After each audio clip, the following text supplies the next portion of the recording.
ఈ వీడియోలో మనము కాల్ బ్యాక్ ఫంక్షన్ అని చెప్పేసి దీని గురించి మనం నేర్చుకుందాము. అయితే కాల్ బ్యాక్ ఫంక్షన్‌లో మనం ఒక ఫంక్షన్ రాశాను. దానికి ఫంక్షన్ నేమ్ పెట్టాను. ఫెచ్ డేటా అని చెప్పేసి దాని లోపల సీబీ అని చెప్పేసి పారామీటర్ రాశాను.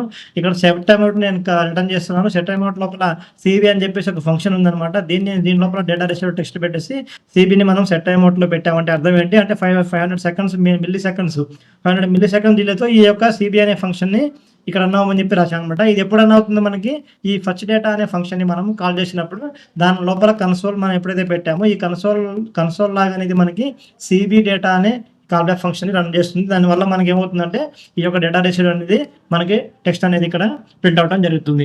అసలు ఏంటి ఈ ఫంక్షన్ యొక్క బ్యాక్‌గ్రౌండ్‌లో ఏం నడుస్తుంది చూసినట్టయితే మనకి కాల్ బ్యాక్ ఫంక్షన్ అంటే ఏం లేదు, ఒక ఫంక్షన్‌కి మరో ఫంక్షన్‌ని ఆర్గ్యుమెంట్‌గా పంపటము అంతే, ఏం లేదు. మనకి ప్లేస్ హోల్డర్స్ అంటే ఆర్గ్యుమెంట్స్ అంటే ఏంటి, రియల్ వాల్యూస్. ఇది పారామీటర్ అంటే ఏంటి మనకి ఇది ప్లేస్ హోల్డర్. ఈ ప్లేస్ హోల్డర్ మనకి పారామీటర్ పెట్టామంటే కంపల్సరీ ఇక్కడ మనము ఈ యొక్క ఆర్గ్యుమెంట్‌ని పాస్ చేయాల్సి ఉంటుంది. ఈ ఆర్గ్యుమెంట్‌ని అంటే మనం చేసాము, ఆర్గ్యుమెంట్‌లుగా మనం ఏం పాస్ చేసాము, ఇక్కడ సీబీ అనే ఈ యొక్క ఫంక్షన్‌ని మనం కాల్ బ్యాక్ చేసామనమాట. అంతేం లేదు.